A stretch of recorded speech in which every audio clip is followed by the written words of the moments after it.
No doubt. I mean, 9/11 was a watershed, was a major milestone and a major catalytic force in catalyzing the attention towards the issue of Islam, its presence in the West, and Madeleine Albright was there, and as a result of that, she took many of these ideas to heart, and it was a factor in precipitating her writing of her latest book, The Mighty and the Almighty, in which she recognizes the fact that the U.S. foreign policy, by ignoring the role of religion, was a mistake. And upon all, I mean, as Jesus Christ said, and he quotes, this is in Deuteronomy. Thank you very much, Imam Faisal, for taking this time to speak with us. I gained a great deal from the conversation. Thanks very much, Mark. I really, it's my honor that you've had me. So good luck in your work, and please keep in touch with our producer if there are more things that you would like to bring to our attention. Oh, we certainly would love that. I mean, are we offline right now? Sure. The interview's over. Okay, good. Yeah, I mean, things that we've done. For example, I didn't want to say it on your show, but for example, Madeleine Albright's book, when she approached me last fall and she said, I'd like you to review the Islam section for any corrections, and we did that, and she invited me to write a blurb for her book. And she's now pushing these ideas in many places. She's in constant communication with me, or continual communication with me about certain things. We have been in touch with her, with Karen Hughes, on the issue of Hamas and how America should really engage with them and not just push them out of the picture, but bring them, make them responsible for creating positive change, because if you don't do that, we even mapped out what the downside would be if they didn't do that, because you push Hamas out and then you force Hamas into the arms of the Syrians and the Iranians, and there'll be a proxy for Iran in the region. You're creating more of a mess. Mm-hmm. So we try to unpack for them the chessboard, or it's like football coaches when they create these circles and lines and so forth, so you can see what's happening. Very often we people don't think of the situation in a dynamic way. They tend to think of it statically. Mm-hmm. You don't realize that when you do something, you create a web of reactions to your action. When in the United States, you create the reactions even multiplied more. If you are a third-rate country or third-rate power, you're not going to create much of a ripple. But when the United States does something, it's an enormous ripple effect. You're likening it to chess. I often feel that while much of the world plays chess, in diplomatic version of chess, the United States plays checkers. Well, but that's why I use the imagery of football, because football is actually is like chess in motion. Uh-huh. You see, that the nice thing about football is that football is a very good analogy for what's happening in the world. It is strategy in motion, and you have plays. You have to design your plays, and you have to design your plays knowing that the other side is not going to be passive while you're throwing the ball. They'll try to make you fumble the ball. They'll try to catch the ball from you. They'll try to prevent you. So part of achieving your objective is you have to be strategic. You have to do all the requisite blocking and tackling, because there are vested interests who are vested against your success. So you have to, one of the things you have to do in strategic thinking is think 6 moves down the line. Exactly. And in many directions at once, because it's such a multidimensional world. Precisely. In other words, the analogy with American football is that your defense team and offensive team and kickoff teams are all in the field simultaneously. Uh-huh. All right. It's not that that one team is on, the other team is off, and they're all on the field. The field has many sectors to it. And there's different geographies, there are different subject areas, and if you're so we have designed our Incredible Initiative to be designed. In other words, you have, let's say, with 5 major areas of our program. So we have foreign policy is one area. You have You have communications is another area. You have education is a third area, for example. You have intra-Islamic issues is a fourth area. Arts and culture is a fifth area. And let's say this Abrahamic path walk maybe in the arts and culture, a blend of the arts and culture and, maybe the religious aspect in some respect, but it's kind of an interfaith type activity. Now, in the area of foreign policy, you have different issues. Number one is the Palestinian conflict, because you heal that, you will have contributed a lot. If the entertainment media, the news media, both broadcast and print, describe and speak about the issues in a different way, it can help change perceptions profoundly, because it's the media which helps shapes perception to a great degree. So if we have strategic action plays, designed plays in the area of foreign policy, in the area of healing that divide, in the area of, and then you unpack and get of Israel, then what do you do? What are the specific actions that you might do? Because things are always moving, things are always happening. So you have to analyze the situation constantly, and you have to have just like you have your offensive coach, your defensive coaching staff, and you have your head coach and so forth. We think of ourselves as an analogy of that. We have to have our head coaching staff. We have to have our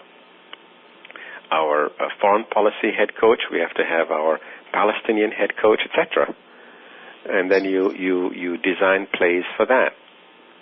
Interestingly enough, though, it doesn't mean that the head coach is necessarily the president, because of whatever country or prime minister, because they may still be trapped by various constraints in an old game.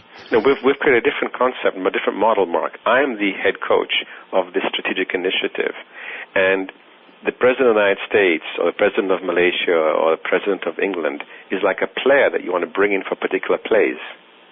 Uh-huh. They are the members of the team that you want to bring in because we're looking at it exactly like American football. You want to gain yardage, so you just want to keep scoring first downs. So what's the first down that we can score based upon where we are on the field? Where would we like to be? What's realistic? What can we attain? Can we attain 3 yards? Can we attain 10 yards? Can we attain 7 yards? Let's try and get those 7 yards, okay? And whom do you need to bring for that? So the name of the game then becomes, how do you move the ball forward? And who are the players that you can bring in to help move that ball forward on a particular issue at a particular moment in time? But the irony is that in this case, you don't really have, the other team. Who's the other team? Because fundamentally, you're trying to bring people together. So there's not an enemy here, is there? Well, not necessarily. There are interests. One has to make sure do not push back. You have to make sure you have enough power on your side to be able to push the ball forward. Right. But at the same time, as you've written elsewhere, peace requires the cooperation of your enemies. So in a certain sense, to move the ball forward in this case is rather paradoxical. It's not a linear strategy. It's actually... Yeah. Let me give you a very specific, for instance. One very specific example is that we need to move forward on the Palestinian-Israeli negotiations process for a finalization of borders. Now, Ehud Olmert has been pushing the notion of unilateral designation of borders by Israel. As a result of the last election, he didn't win completely. He had to develop a coalition government with other people. As of a month ago, our Palestinian expert, who is very tied into Abu Mazen and Saib Erekat and those people, told me that Saib Erekat, who is the lead negotiator on the Palestinian side, has gotten the commitment of 35 members of the Knesset that the negotiation process should be bilateral, not unilateral. Okay, that's an important strategic thing. So to get people of the Knesset in agreement with you on certain issues are critical for certain specific intermediate milestones which are important towards that particular milestone. That's an example of being strategic and using people who are sympathetic to your position, who have the traction, the capability to bring about that particular end result that you want, on the particular result at this point in time on a particular issue, which is a stepping stone to the next stepping stone of that issue. Sounds complicated, but I think you get the idea. I understand. I wanted to ask you, I did say this is off the record, and we'll keep it all off the record if you wish, but the analogy to football is probably a useful one for a lay audience, and I wondered whether you'd allow us to use some of that. Yes, I would, because I use it all the time.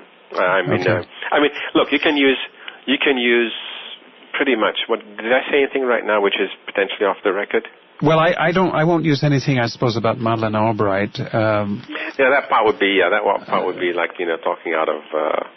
I can say this I can say this in private to you. Yes. And the fact that I think there is a blurb by me on the back of her book. So the fact that and she herself has publicly stated that she has benefited by her conversation with me and Rabbi. Oh God, he's my friend. It's so embarrassing. Rabbi Saperstein. Oh yeah, David Saperstein. David Saperstein and others from the Christian tradition as well in helping her understand the importance of the role of religion. Look, we've supported a Jewish state in the Middle East. Why not support an Islamic state? But give it a meaning which you can live with.